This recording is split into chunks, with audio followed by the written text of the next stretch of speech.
Grover ist jetzt knapp 15 Monate alt, ein sehr guter Zeitpunkt für das HD-Röntgen. Die offizielle Empfehlung lautet nicht früher als 12 Monate und spätestens mit 24 Monaten. Bei der Gelegenheit haben wir auch gleich Blut abnehmen lassen zur DNA-Einlagerung beim Weimaraner Club. Da viele gar nicht wissen, wie das HD-Röntgen abläuft, weil sie bei der Untersuchung nicht dabei sein können, haben wir dieses Video erstellt. Zuerst wurde Grover mit einer Beruhigungsspritze leicht sediert und ein Venenzugang gelegt. Sobald er eingeschlafen ist und auf dem Röntgentisch liegt, folgt die Narkosespritze. Es gibt zwei Arten, wie die Narkose von den Tierärzten für das HD-Röntgen praktiziert wird. Entweder eine tiefe Narkose per einmaliger Infusion über den Zugang oder, wie in unserem Fall, nur eine leichtere Narkose per Spritze und zusätzlicher Inhalationsnarkose mit Isofluran. Dafür wird er intubiert und über einem Atemschlauch im Dämmerschlaf gehalten. Diese Methode hat den Vorteil, dass er nach dem Absetzen der Inhalation sehr schnell wieder aufwacht. Für die perfekte Positionierung hilft beim HD-Röntgen ein großes Stützkissen, da der Hund auf dem Rücken liegen muss. Für die optimale Hüftstellung werden die Hinterläufe gleichauf parallel gestreckt und leicht nach innen eingedreht. Die Überprüfung, ob eine Fehlentwicklung des Hüftgelenks vorliegt, ist nicht nur für den Hundebesitzer gut zu wissen, es ist auch für die meisten Zuchtverbände eines von mehreren Kriterien, um eine Zuchtzulassung zu bekommen.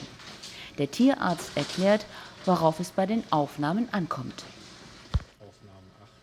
Dass die möglichst gleich parallel liegen, dass die Löcher gleich groß sind, dass die gerade liegen. Je gerader, desto besser. Lässt sich immer ganz hundertprozentig hinkriegen, aber sollen schon relativ gerade sein. Und anhand was wird dann die HD-Beurteilung gemacht? Das macht dann der Gutachter da verschiedene Methoden. Die gucken dann, wie weit der Kopf hier in der Pfanne ist, berechnen dann Winkel und gucken sich da an, ob irgendwelche Arthroseanzeigen sind, wie die Köpfe sind, wie der der Femurkopf-Hals ist. Das gucken sich die Gutachter dann an. Von HD betroffen sind alle Hunderassen, wobei großwüchsige Rassen das Krankheitsbild besonders häufig ausbilden. Die Häufigkeit des Vorkommens kann je nach Rasse bis über 50% betragen. Nach neuesten wissenschaftlichen Erkenntnissen sind nur 20–40% genetisch vererbt. Auch durch falsche Ernährung und Haltung wird die Ausprägung und das Fortschreiten begünstigt. Da Grover für die HD sowieso in Narkose liegt, macht der Tierarzt für uns auch gleich Röntgenaufnahmen zur Überprüfung von ED und OCD. Das gibt jetzt die ED oder? Die OCD erstmal, also von der Schulter jetzt erstmal. OCD ist eine degenerative Störung der Knorpelbildung. Mit Abstand am häufigsten, mit ca. 74%, tritt sie am Schultergelenk auf.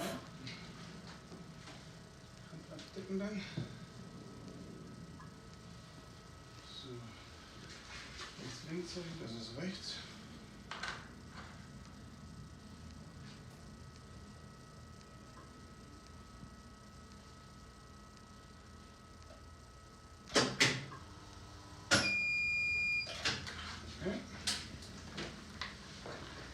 Bei jeder Positionsänderung ist es wichtig, den Inhalationsschlauch immer nur kurz abzunehmen, da der Hund sonst schnell wieder aufwacht.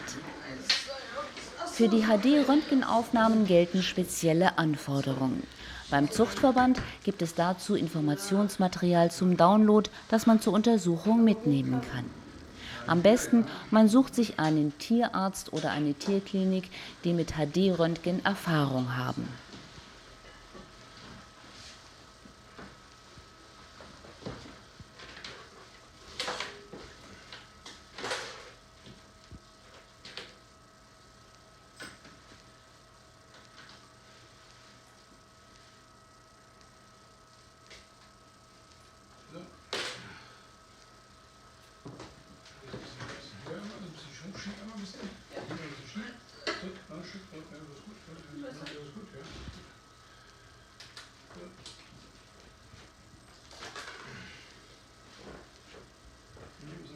Hochschieben wir.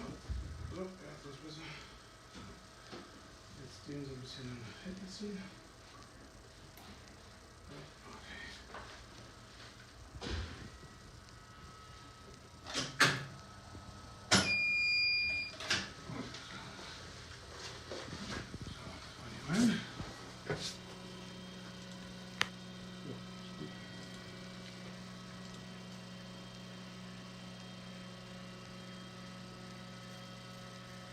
Ist gut.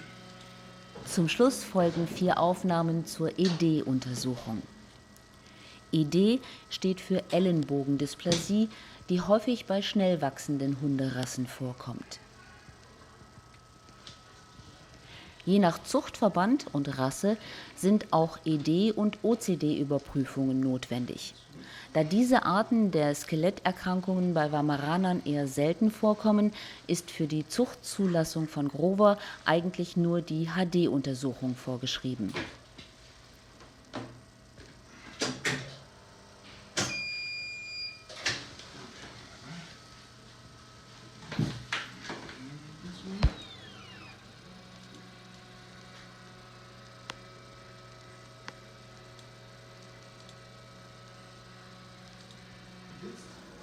Hinten ein bisschen den Frosch hinsetzen.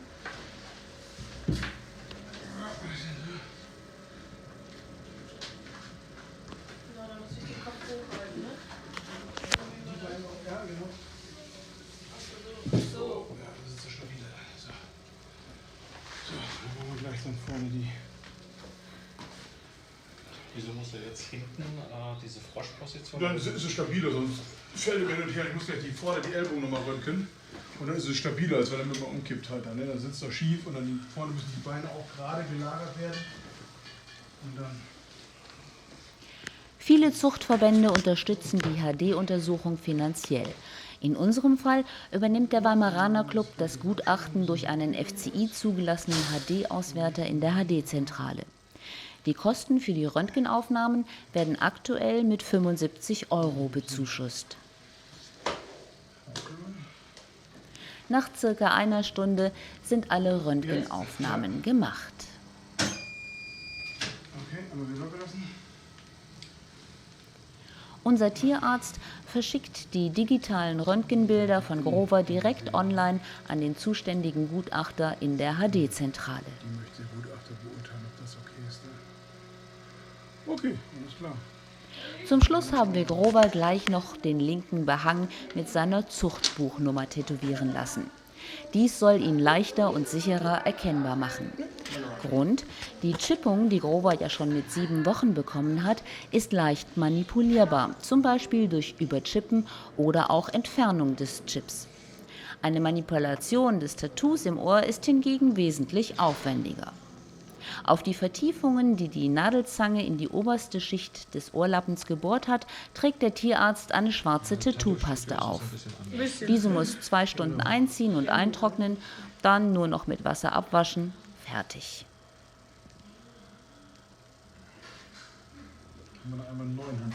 Insgesamt haben wir 2 Stunden beim Tierarzt verbracht. Nach Absetzen des Inhalationsnarkosemittels ist Grover innerhalb kürzester Zeit wieder bei Bewusstsein.